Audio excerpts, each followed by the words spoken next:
P. Diddy, also known as Puff Daddy, whose real name is Sean Combs, founded Bad Boy Records and brought New York back onto the map after years of West Coast gangster rap dominance in the 90s. He helped elevate the legendary The Notorious B.I.G., aka Biggie Smalls, to fame. He also faced off against Death Row boss Suge Knight in the epic East Coast-West Coast rivalry. Now he is facing a series of horrific charges including sexual assault, rape, human trafficking, and once again sparking rumors about his involvement in the deaths of both Tupac Shakur and Biggie Smalls. Many rappers, as well as actors, are believed to have alluded to Diddy's depravity through rap lyrics or interviews. Among them, Eminem was the most outspoken and direct through his album The Death of Slim Shady. Others include Kanye West, Jamie Foxx, Andre 3K, 50 Cent, Usher, and more. In March 2024, federal forces raided P. Diddy's properties in Miami and Los Angeles and uncovered a disturbing array of images. On September 16th, they apprehended him at a hotel in Manhattan with a shocking list of criminal charges, sparking outrage from not only the public, but also Hollywood's entertainment industry. The judge even declared that he would not be granted bail, no matter the amount. So what exactly did he do?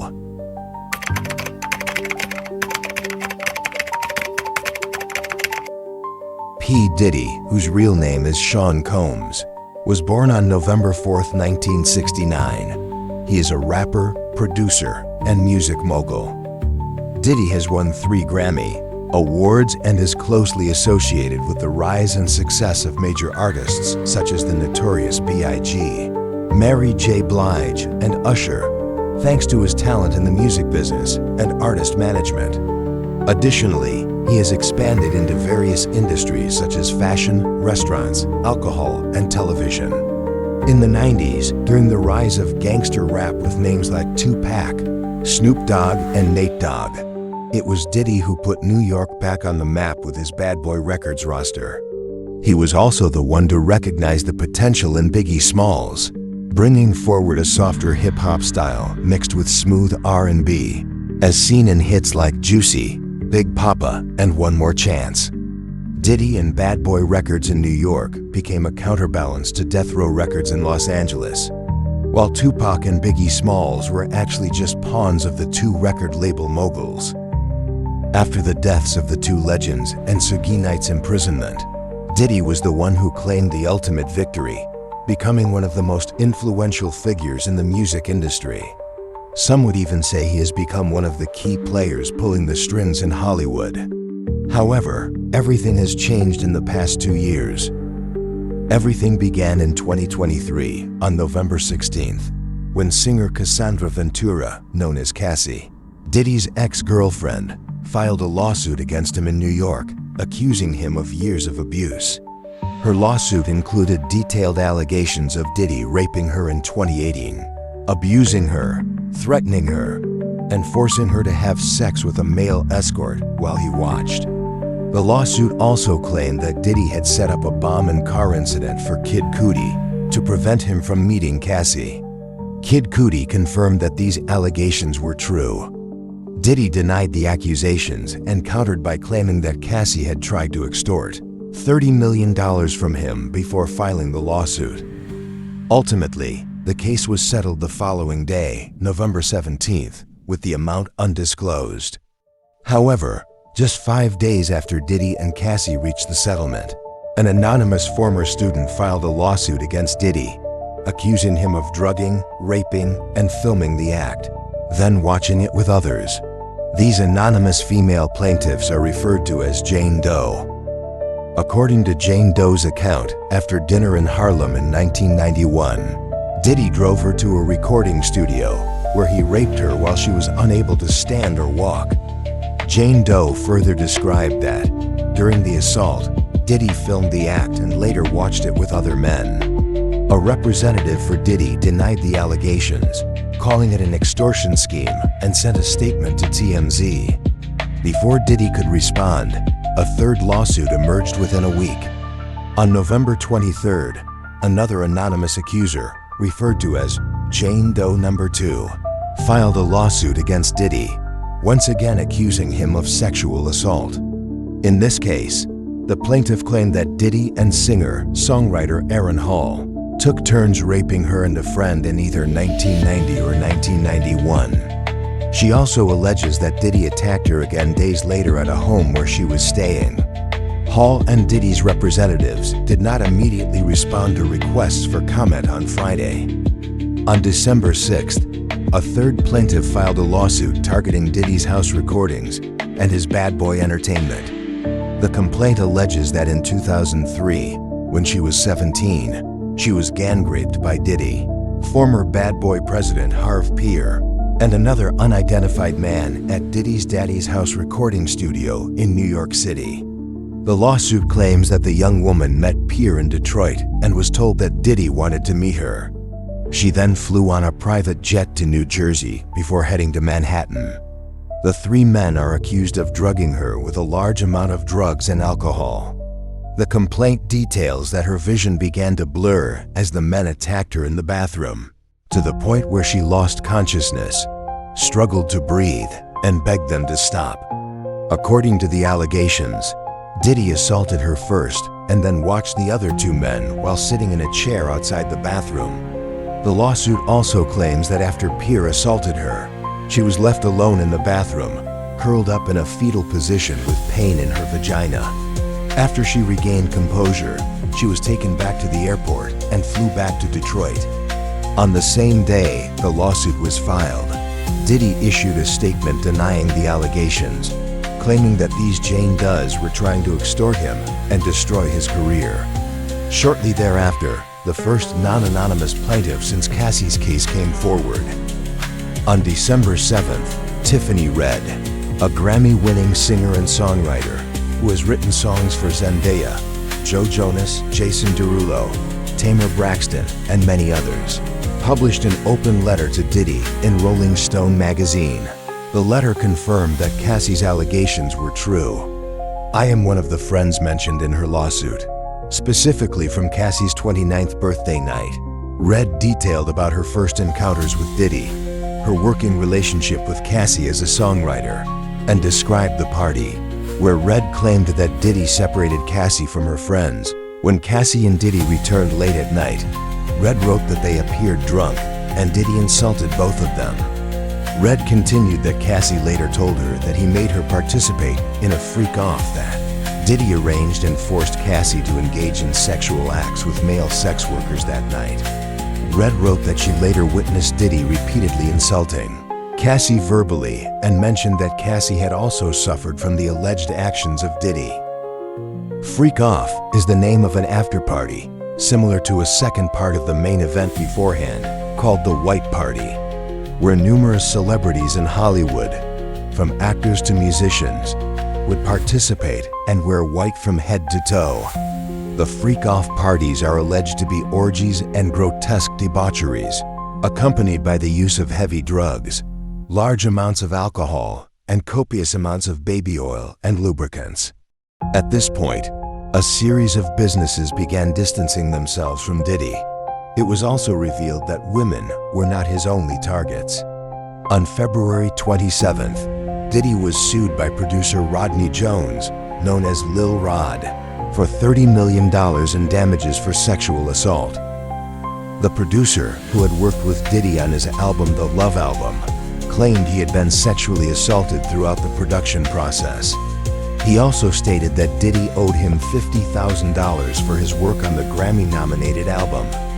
Jones's 70-page lawsuit, filed in the Southern District of New York, alleges that while working on the album and living with Diddy in New York, California, and Florida, Diddy repeatedly touched his anus and groin without consent and attempted to seduce him into a homosexual relationship by showing him pornographic videos. He even claimed that Diddy said it was a common occurrence in the music industry. Jones stated that Diddy often walked around the house naked and forced him to watch him shower.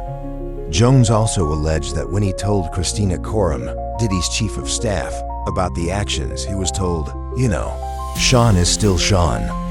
This lawsuit also involves others, including Diddy's son, Justin, who was accused of luring minors to parties where Diddy would drug guests and secretly film them having sex. Jones claims that he too was drugged at one of these parties and woke up naked, dizzy, and confused in bed with two prostitutes and Diddy. Jones further stated that Diddy frequently pointed a gun at him to threaten him. Diddy's lawyer, Sean Hawley, called Jones a liar, accusing him of seeking an undeserved salary and acting shamelessly. According to Hawley, Jones's casual reference to events that were entirely fabricated and essentially never happened was simply an attempt to gain attention. Justin Combs' lawyer also responded to the lawsuit, asserting that Justin Combs fully denies these ridiculous accusations, calling them all lies. This was a clear example of a desperate person resorting to desperate measures in hopes of being paid, and there would be legal consequences for all the defamatory statements made about the Combs family. However, there were no legal consequences awaiting Lil Rod. Instead, on March 25th, law enforcement officers carried out simultaneous raids at Diddy's homes in Los Angeles and Miami. The investigation, led by the Department of Homeland Security, and news footage from the Miami raid showed two men handcuffed and sitting outside the house. It was later revealed that they were Diddy's two sons. In both the raids in LA and Miami, drugs, 3 AR-15 rifles with obscured serial numbers, ammunition, and unspent magazines were found. Numerous pieces of evidence supported the existence of the freak-off parties, with perhaps the most shocking discovery being over 1,000 bottles of baby oil and lubricants found during the two raids. The indictment stated that Combs maintained control over his victims using various methods, including physical violence, promises of career advancement, financial support, threats of cutting off those resources, and several other tactics, including surveillance of victims' residences, forcing them to appear whenever he wanted, tracking their medical records, controlling their housing, and providing them with controlled substances. During the raids, a source revealed that both Jane Doe and an unnamed man, referred to as John Doe, were summoned to testify in the case. The following day, authorities arrested Brendan Paul, who was believed to be involved in Lil Rod's drugging. On May 17th, CNN released a surveillance video from March 2016 showing Diddy chasing, kicking, and dragging Cassie through a hotel hallway. According to CNN, the video was filmed on March 5, 2016, and seemed to align with the allegations Cassie filed in her lawsuit last November. Cassie noted in her complaint that a video of the assault existed, but she believed Diddy paid the hotel $50,000 to conceal the footage. The security footage, which had no sound, showed Cassie barefoot, quickly leaving the hotel room with her personal belongings in hand while wearing an oversized hoodie. In her lawsuit, Cassie claimed she was at the hotel because Diddy forced her to participate in a disturbing party, where she was coerced into sexual acts with male sex workers while Diddy watched.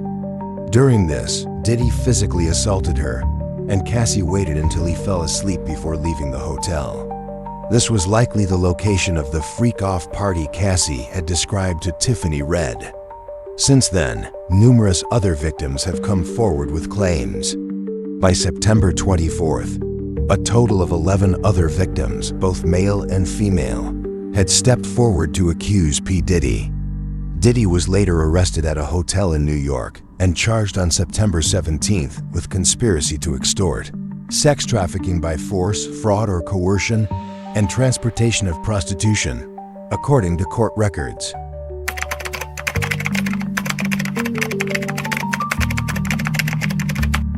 After freak off became a hot keyword on the internet, a series of images and supporting evidence were discovered. The first being pictures from white party events attended by a host of Hollywood A-list celebrities such as Leonardo DiCaprio, Jennifer Lopez, Aaliyah, Paris Hilton, Kim Kardashian, Howard Stern, Kelly Osbourne, Aretha Franklin, Martha Stewart, Tommy Lee, Pamela Anderson, Vera Wang, Jay-Z, Beyoncé, Mariah Carey, Nick Cannon, and many others. However, it has not yet been determined what really happened at these parties. However, it has not yet been determined what really happened at these parties. Among the celebrities listed, it is also unclear who the victims, perpetrators, and accomplices are. What is notable here is that when the matter came to light, none of these individuals have spoken out. It is important to note that until there is an official statement from the authorities, everything remains mere speculation and hypothesis. And that concludes part 1 of this shocking case surrounding P. Diddy.